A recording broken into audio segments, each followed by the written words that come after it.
Hello friends, my name is Dalit Soni and you are watching MCQ Practice Series by Drishti IAS under target UPSC Prelims 2024. So let's start with the set 9 of the Polity. We have already uploaded 8 videos with respect to MCQs of Polity. You can go and watch these videos which can be important for your prelims examination. So let's start with the set 9, question number 1.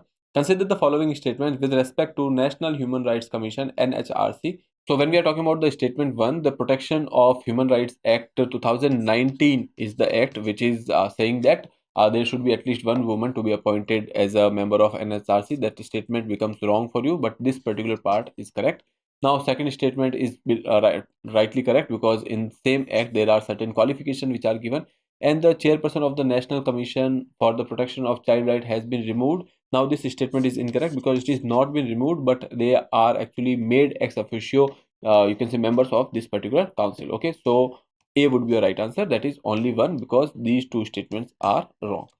Okay, so here you can say Protection of Human Rights Amendment Act 2019 is the act which says that there should be a composition, there is a new composition of National Human Rights Commission, and there will be a chairperson, and with that there will be 5 members. Okay, and when we are talking about these 5 members, there are certain qualifications which are given for the chairperson.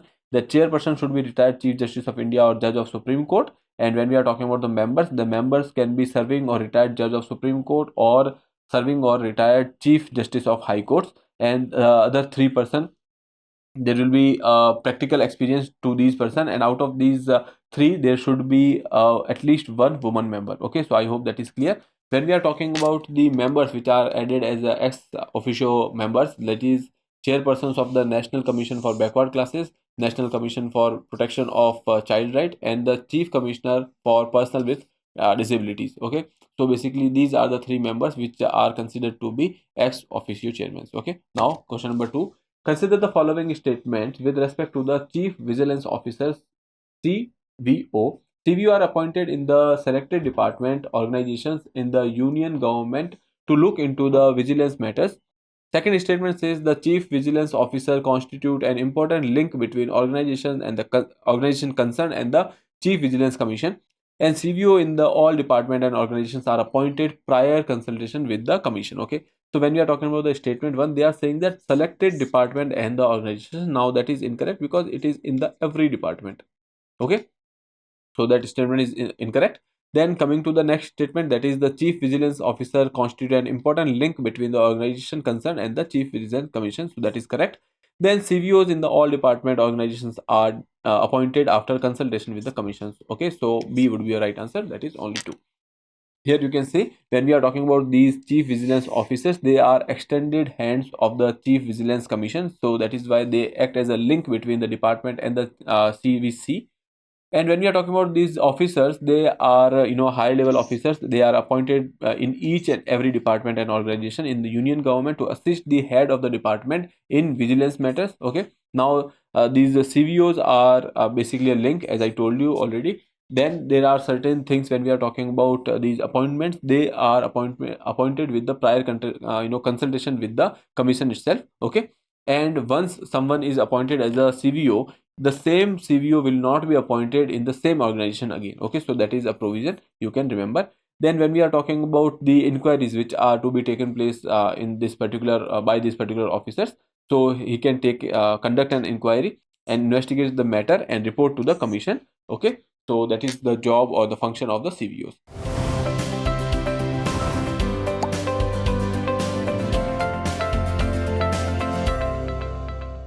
Now, question number 3. Consider the following statement. The Administration Reform Commission recommended the establishment of Lokayukta and Lokpal. Okay, so for Lokpal and Lokayukta, there was this recommendation which was made by the ARC.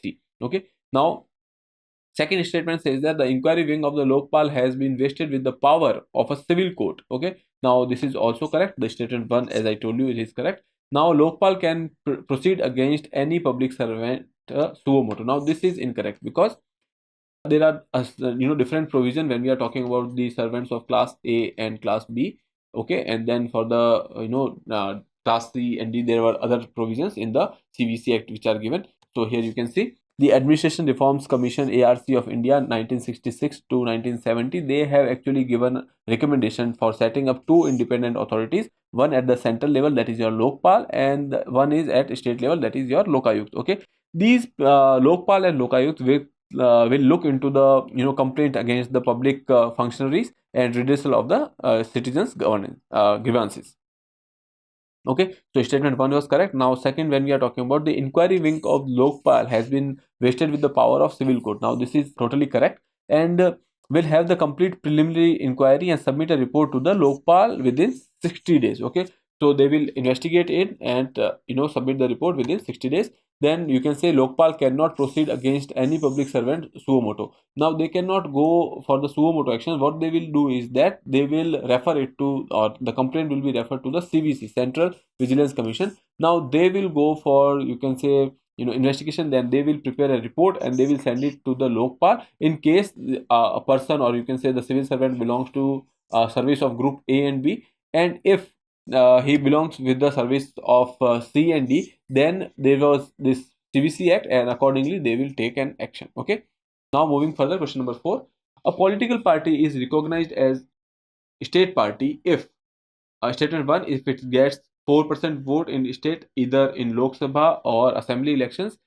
B, it gets 6% votes in state, either Lok Sabha or assembly election. C, 8% vote in in Lok Sabha or assembly election, or none of the above. So when we are talking about being a recognized state party, you should get at least 6% vote in the, you can say, state, either Lok Sabha or in the assembly elections. Okay, now when we are talking about this particular thing, a political party is recognized as a state party if it is fulfilling certain conditions. One of these conditions, if it is fulfilled, that means that party can be a state party. Okay, recognized state party. Then these are the conditions, like secure at least 6% of the valid votes and win at least 2 seats in the assembly general elections. Okay, then secure at least 6% of the valid vote and win at least 1 seat in Lok Sabha general elections. Okay, so basically in the assembly elections they are winning 2 seats, and when we are talking about the Lok Sabha election, they are winning 1 seat. Okay, win at least 3% of the seats, or at least 3 seats, whichever is more, in assembly general elections. Win at least 1 out of 25 seats in the state in a Lok Sabha general elections. Okay, so let's say there are total 100 seats in a particular state, and they have won 4 seats. So there you can say that for every 25 seats they have won at least 1. So that is why you can say that party can be recognized as a state party. Okay, then the last one is the secure at least 8% of the total valid votes in assembly or Lok Sabha elections. That party will also be considered as, you can say, a state recognized party. Now question number 5. Consider the following statement regarding tribunals for adjudication of election disputes. Okay, statement 1 says the original constitution did not contain any provision related to tribunals. Now this statement is correct. Okay, because original constitution did not had these provisions for the tribunals. Then we are talking about the second statement. Statement says that tribunal under article 323 of the Indian Constitution, 323A of the Indian Constitution, can establish both by parliament and state legislatures. Now there is a catch over here. When we are talking about 323, such tribunal can be formed by parliament alone. Okay, when we are talking about the article 323B, in this there is a provision that parliament and state legislatures, they can form a particular tribunal. Okay, so I would say that this particular statement is incorrect. Option A would be your right answer, that is only A. Okay, now you can go through this article, that article 323A and 323B, these were added in 14A. This is the part 14A of the constitution, and it deals with the tribunals. Okay, when we are talking about the original constitution, there was no provision of such tribunals, and this was added in 42nd Constitution Amendment Act. It was very important for you in 1976 it has happened. Okay, so other than that, when we are talking about 323A, it is related to establishment of the tribunals only by the parliament. When we are talking about 323, it can be established by both parliament as well as the state legislature. Okay, so I hope that is clear. Now moving further, question number 6. Consider the following statement with respect to model code of conduct in a context of elections in India. Now model code of conduct has been in news because there was elections. Okay, now Election Commission of India has formulated these codes in consultation with the political parties. Second statement is it come into force on the day of announcement of the poll scheduled by the Election Commission. Okay, now when we are talking about the these two statements, both of them are correct, because when we are talking about the Election Commission, they have actually consulted with the stakeholders, and then on the basis of their, you can say, consensus, they have come up with the model code of conduct. And when we are talking about the enforcing statute, there is no enforcing statute, but the Election Commission of India derives power from the Article 324 of the Indian Constitution. Okay, now it comes into force on the day of announcement of the poll schedule. That is totally correct. On the day of the poll schedule, it will be announced, and since that particular point of time till the elections results are announced, the model code of conduct will be in place. Okay, so here you can see model code of conduct is a set of guidelines issued by the Election Commission to regulate the political parties as well as the candidate prior to the elections. It is operational from the date on which the election schedule is basically announced till the date of the results which has been announced. Okay, Election Commission of India has formulated these codes in the consultation with the political parties. Okay, now moving further, question number 7. With reference to the disqualification on the ground of defection, consider the following statement. Statement 1 says the 10th schedule of the Constitution was introduced by the Constitutional 52nd Amendment Act 1985. No disqualification would be incurred when a party decided to merge with another party, and such a decision is supported by not less than 2/3 of the members. Third statement says the power to adjudicate on the defection rests with the presiding officer of Lok Sabha and ex officio chairman of Rajya Sabha. If the member voluntarily give up their membership of the party, he shall be disqualified. Okay, now they are asking you which of the following is not correct. Okay, so please, there is a catch, so please remember that they are asking you which of the following is not correct. Now when we are talking about the first statement, that is correct. Okay, then when we are talking about the you can say second statement, that no disqualification would be incurred when there is a merger and 2/3 members of the party are actually accepting this merger, so that statement is also correct. The power to adjudicate on the questions with respect to the defections, that lies with the presiding officer of the Lok Sabha and the ex officio chairman of the Rajya Sabha, so that is also correct. When we are talking about the membership, if a person is voluntarily given up the membership of the party, he will also be disqualified from being a member. Okay, so all the statements are correct. Option D is your right answer. None of the above is incorrect. Okay, so when we are talking about this particular law, as I told you, it was enacted in 1985 and through the 52nd Constitution Amendment Act, and it is under the 10th schedule of the Constitution. And when we are talking about the disqualification matter, you can say that he or she voluntarily give up his membership to such a party. If a person who has been elected from a party and then they have given up the membership of that particular party, so you can say that ultimately they will also lose their membership from the you can say house. Okay, now if he or she abstain from the voting, or they have votes against the you can say direction which has been given by the whip of the party, or you can say under the instruction of the party, in that case they can also be disqualified until unless such party has not that act has not been condoned by the party within 15 days. Okay, so that is another criteria. If a member goes out of his party as a result of the merger of the party with another party, and next is whenever there is a merger, and for that merger 2/3 member of that party has been actually agreed for that merger, in that case they will not be disqualified. Then when we are talking about the any question which are related to your disqualification with respect to defection, that will be decided by the speaker of the lower house and the presiding officer of the upper houses. So these all statements were correct, and that is why option D is your right answer. Consider the following statements. Section 126B of the Representation of People Act RPA 1951 prohibits the conduct of exit polls and dissemination of their results. Then second statement says voting rights are also given to citizens of India living abroad. Okay, so here they are talking about these two statements.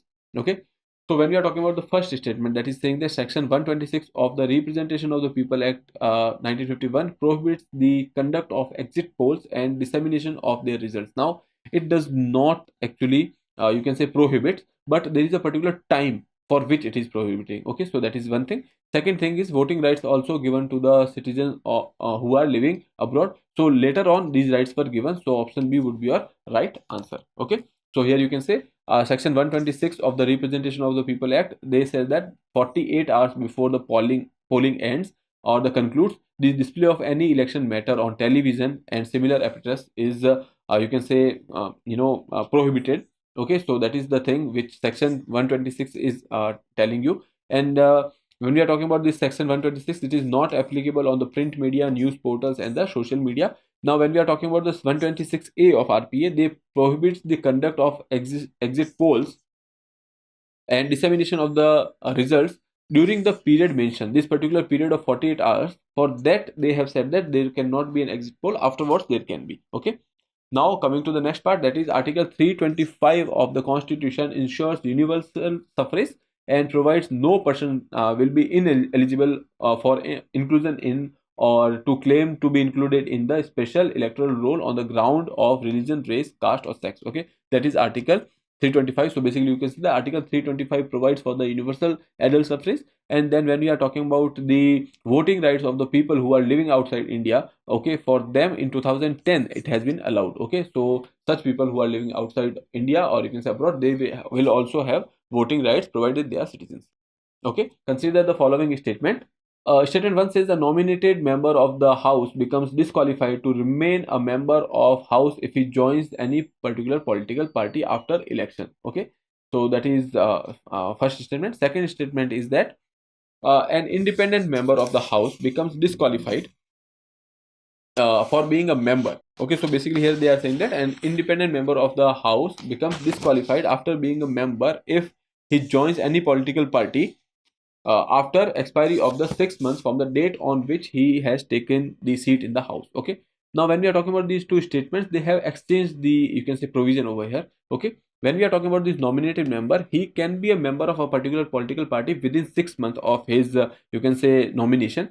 Within 6 months, if he does that, then he will be member of that particular political party. When we are talking about the independent candidates, okay, so they will be disqualified if they join any particular political party. Okay, so we can say that option D is the right answer because they have exchanged the provisions. Okay, now you can go through this particular slide because this is the same thing. They are talking about the 52nd Constitution Amendment Act, which we have already talked about, 10th Schedule, anti-defection law. Okay, now question number 10. Which of the following committee was not related to electoral reforms?